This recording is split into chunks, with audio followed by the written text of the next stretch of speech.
Welcome again to Thriver Academia Corner, where we continue looking at hypertensive disorders in pregnancy. So we are looking at a continuation from pre-eclampsia, where it has now complicated itself to eclampsia.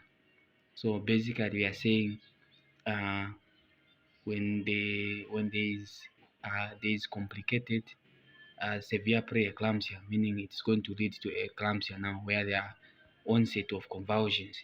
So let us now look at the overview or the summary, what happens in pre-eclampsia until it goes into eclampsia. So basically, this is what happens uh, in pre-eclampsia. So pre-eclampsia, the clinical features they're supposed to be hypertension of at least systolic of above 140, then diastolic above 90, depending with the class where it's mild, moderate, or severe. But these features like hypertension are increasing weight where they should be proteinuria. In severe preeclampsia and moderate eclampsia, the edema should present itself, where if all these are not controlled in that phase, they lead to eclampsia, where now we see seizures. As we can see on the picture there, it's reflecting a woman having seizures, the woman now starting to convulse. So if we see uh, that preeclampsia or severe preeclampsia or hypertensive disorders, they affect certain organs of the body system, especially the kidneys, the brain, the the heart, the lungs, the liver. These systems, they are affected to their with their normal functioning. So there is a deterioration when this condition sets in a woman who is pregnant. So we see there the placenta, there is placenta dysfunctioning, like the normal circulation from the maternal side to the fetal side is altered, where there can also be fetal growth restrictions, whereas the fetus, since there is placenta dysfunctioning, meaning the fetus is not receiving adequate the needed elements for its growth or for its well-being. We see that the kidneys, they are affected, the brain is affected, also the heart is affected. The other thing, these are now onset of convulsions that we can see in a woman with eclampsia. So this is now what differentiates the two when we talk of pre-eclampsia and the eclampsia itself. So in eclampsia now the woman presents with convulsions. So these convulsions, they can be during pregnancy or during delivery, or even after the woman delivers. Then the woman can have seizures or can present with convulsions. So we can see the picture giving us a clear view of what happens in eclampsia. Take for instance, the woman feeds like that, then the environment where the woman has or where the woman is not safe. We can see there are spoons, there are cups. I don't know that is a fork. Remember, these women, when they are feeding, it's uncontrollable. They are unaware of what is happening to them. So the environment aspect of women with the eclampsia matters. You can see the same eclampsia happening after the woman has delivered. So let's go back now to our main discussion of today, which is severe preeclampsia, which has complicated itself to eclampsia.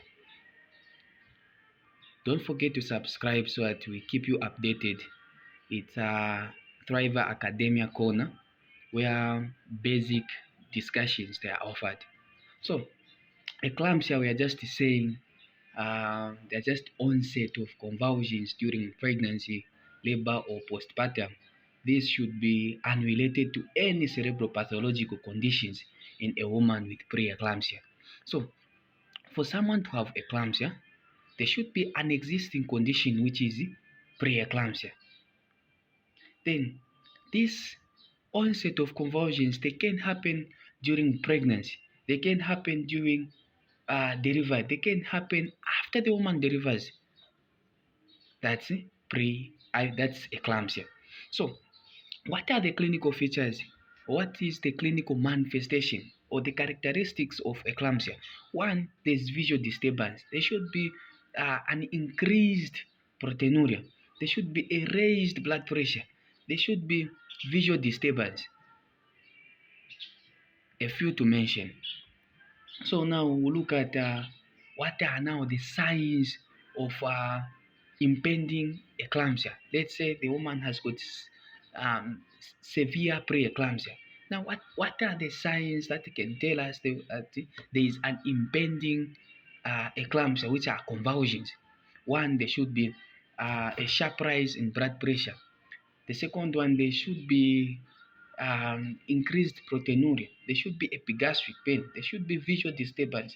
The urine output, um, it should decrease or diminishes, where in short there should be oliguria. There should be severe frontal headache, a few to mention. Now, those were impending signs of eclampsia. Now, whereas the now eclampsia has happened, what do we see? These women tends to fit because this is eclampsia now.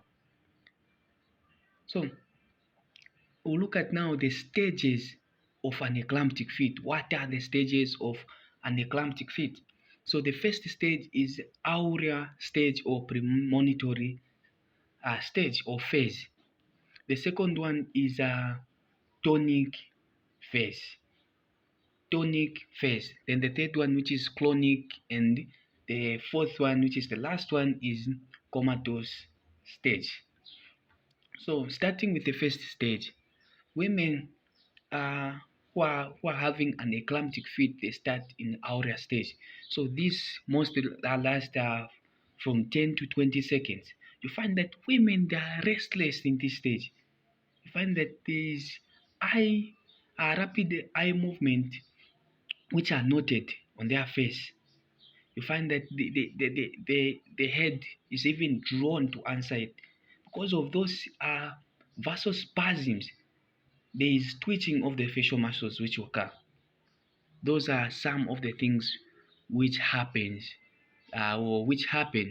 in aurea stage. Then, not forgetting that each stage the woman is unaware of what is happening to her. So the second stage is the tonic stage. It also lasts from 10 to 20 seconds. Then it is the second stage in an eclamptic fit. So now here there is generalized muscle spasms, and whereas those spasms now they become rigid. You find that the teeth will be clenched, tightened together, where the woman will present with this, the woman will present with staring of the eyes. The eyes will be staring. That's about tonic stage. You find that in the same tonic stage, due to those spasms of the muscles, there is also diaphragmatic spasms. So you find that if that diaphragm is disturbed in its normal movement, there is cyanosis which presents because there is a disturbance in the normal functioning of the diaphragm. There are continuous spasms. So the third stage, which is a clonic stage, which is the third stage in an eclamptic fit, where it lasts to 60 to 90 seconds.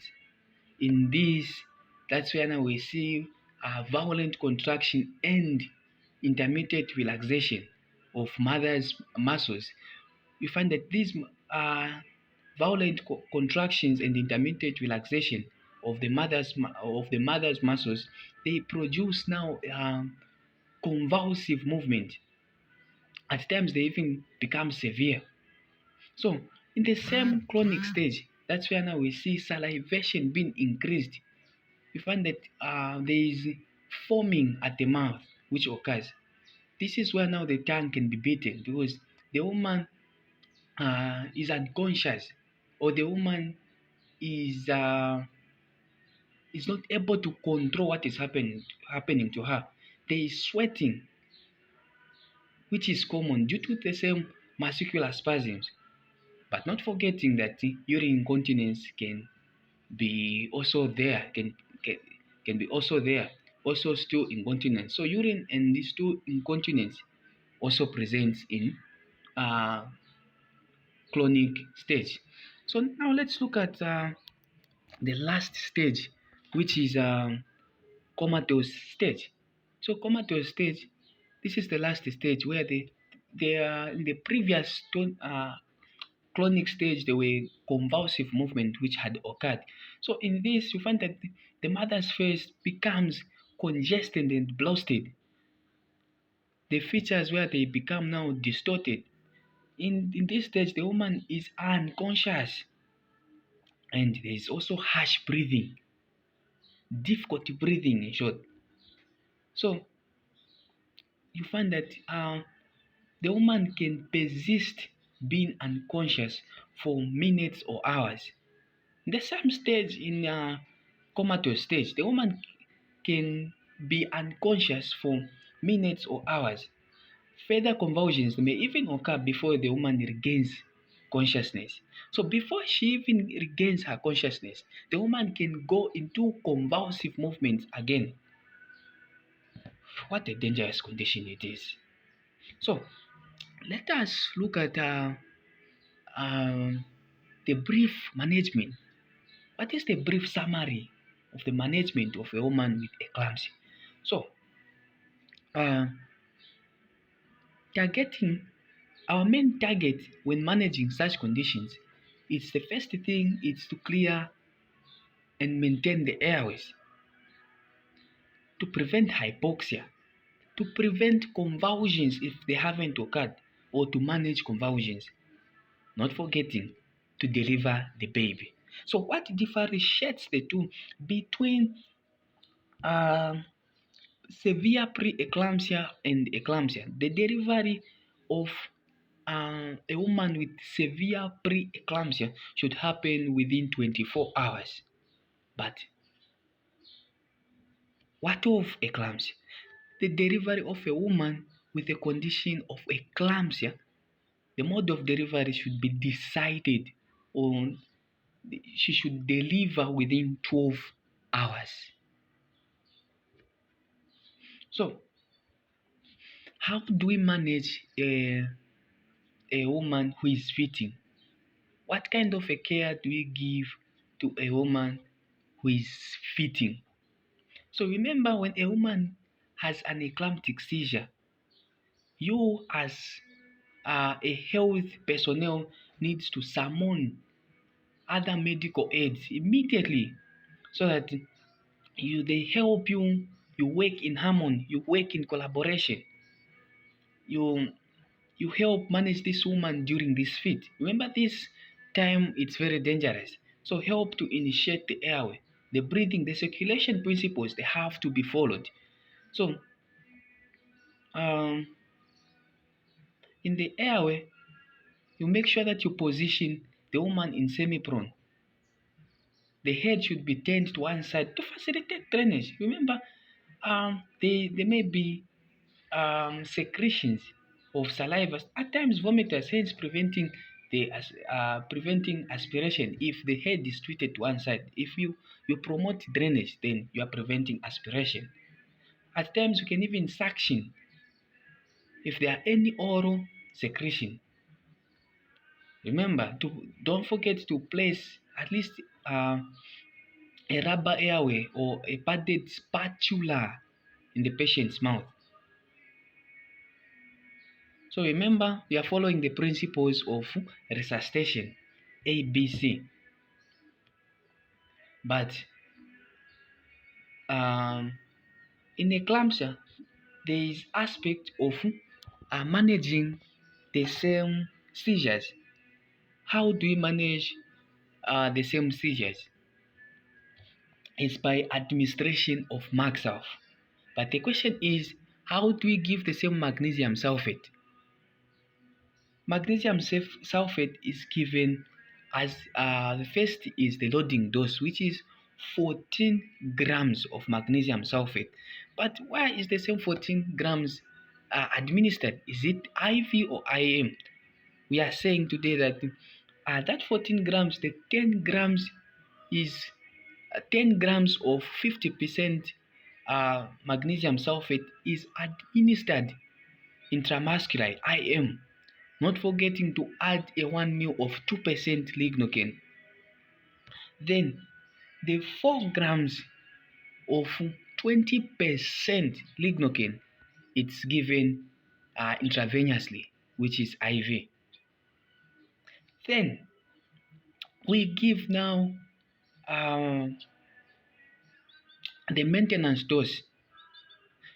The maintenance dose we give 5 grams